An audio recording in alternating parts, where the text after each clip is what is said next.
I'm Kelley Harrell, author, modern animist, and creator of the Weekly Rune. Soul Intent Arts is my soul-tending practice, and you're listening to What in the Weird, my podcast in which I talk about runes, animism, soul-tending, and how each of those intersects through sacred activism on my path.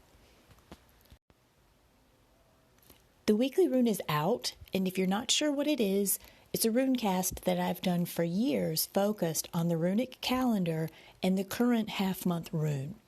You can find the archive of all of the runecasts on my site, soulintentarts.com, and if you're not sure what a half-month is, listen to the early episodes of What in the Weird, or just go read the Weekly Rune at Soul Intent Arts. It's explained at the beginning of every runecast.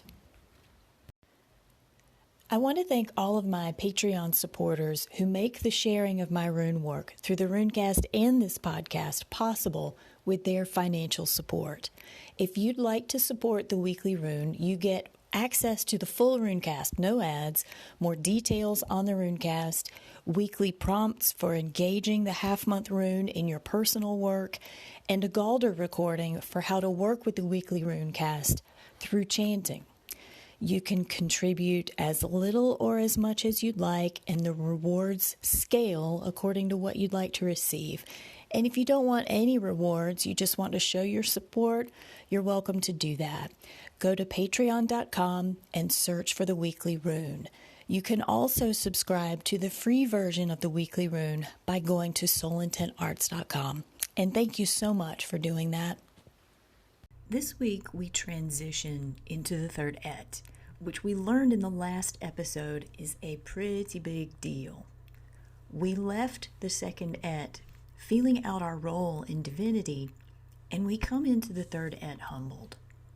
Again, folks who are new to direct relationship might think, yes, divinity, I bask in the awesomeness of me, which isn't exactly wrong. It is partly that, because we don't cheerlead ourselves enough. But as we've also learned, there are humility pills swallowed all along that self-realization, and they temper our egos. They let us find the ways that we can take action to not just think of ourselves as divine, but to live in a divine way. The distinction is pretty big. It means we don't just get to keep our divinity to ourselves, but we are sacred duty bound to bring it back to the world in a way that the world needs it. Not the way it suits us, but in a way the world needs our divinity. In episode 16, I'm going way back, we talked about the more mythological story of Tiwaz, how it relates to PTSD, that is post-traumatic stress disorder, and my personal survival story. I call Tiwaz the survivor rune, but it's also the PTSD rune. Episode 16 is worth listening to give you more scope for Tiwaz and kind of the 101 for what I'm going to discuss in this episode. So go check it out. It's episode 16. What I want to focus on with this year's time with Tiwaz is what lies in the gap between realizing that plan A isn't going to work and moving ahead with plan B. And what's in that gap is grief. Grief is one of, if not the most elusive feeling and states of being to cope with. It doesn't have a straight line. There's no therapeutic model to track how you're doing with it. It has no timeline, no particular end. It's more like a spiral, because long past the grievous event, it revisits us in anniversaries, memories, triggers. And if you're grieving a situation that's still playing out, it is possible to be in the grievous event over a long period of time, fully aware of the things that it's costing you. That would be compact post-traumatic stress, right? In which you're still enduring and the inflicting pain and grieving it at the same time. There's no model for how to deal with that. There's no 5 tips and tricks blog post for coping with that kind of grief. And the kind of grief that Tiwaz is referring to is gut-wrenching, and it's known to you. That's kind of one of the caveats of Tiwaz. It's not a grief that sneaks up from behind. I mean, maybe its origin did, but by the time it reaches its threshold with Tiwaz, when Tiwaz is on the scene, you know it, and you know it's time.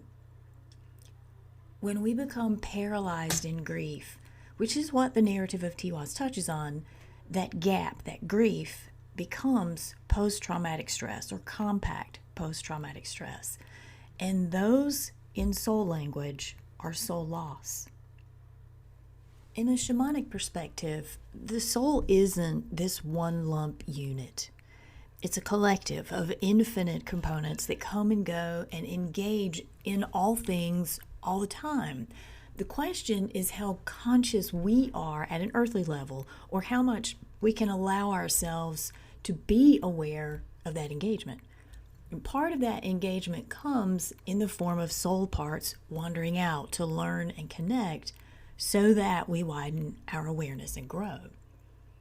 Soul loss is what happens when a soul aspect wanders out and can't get back to the earthly awareness, or a grievous event happens that triggers a soul part to leave. The result of that departure is the parts of us cared for by that soul part become out of balance. The skills that that soul part took care of, we can't function at the same level without that soul part.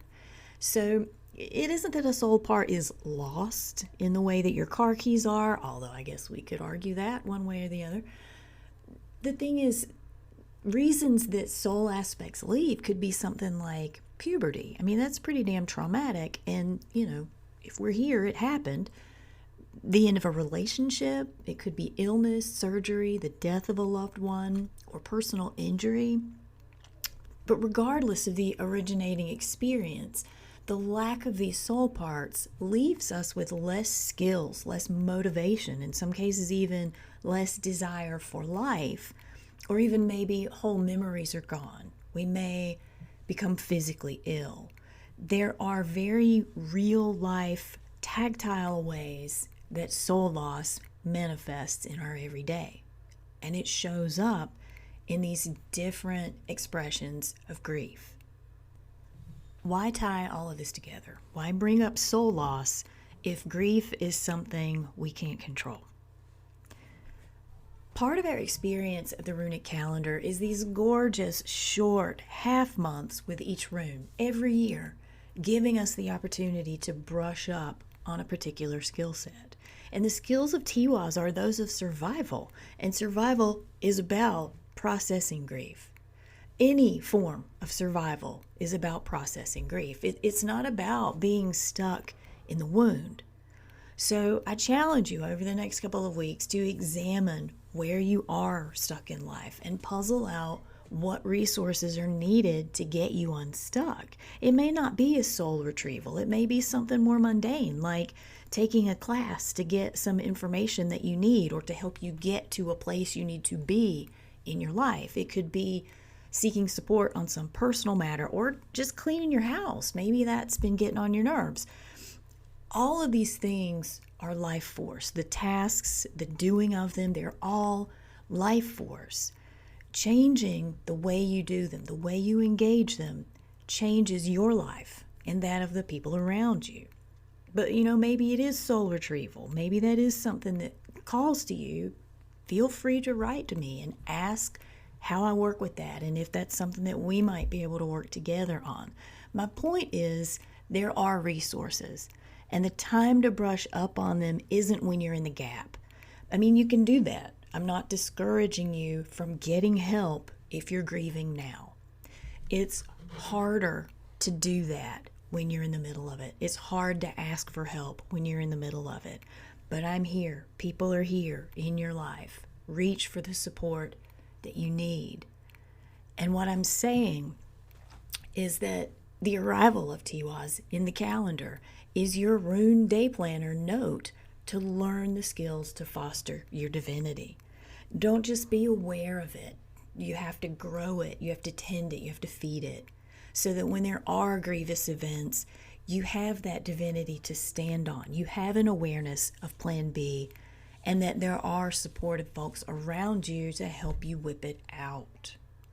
If you want to understand post-traumatic stress and compact post-traumatic stress at a psychological and behavioral level, a couple of resources that I suggest on learning about PTSD and coping with grief are The Body Keeps the Score by Bessel van der Kolk. Really difficult to read on many levels, but amazing information.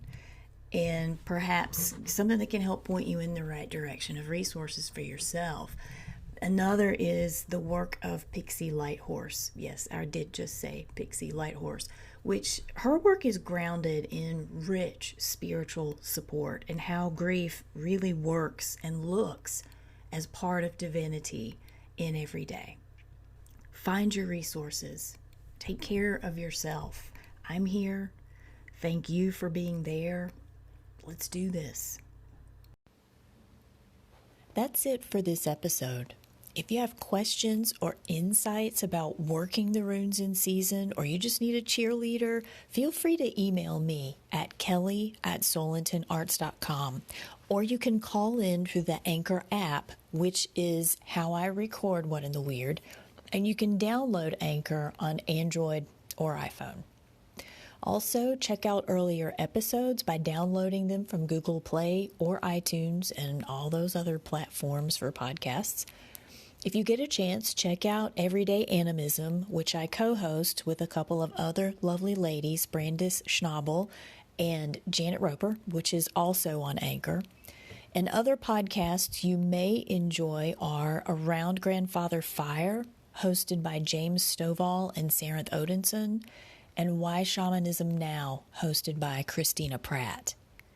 You can learn more about me and my work by visiting soulintonarts.com, and I'm most active on social media at Instagram at Kelley Soul Arts.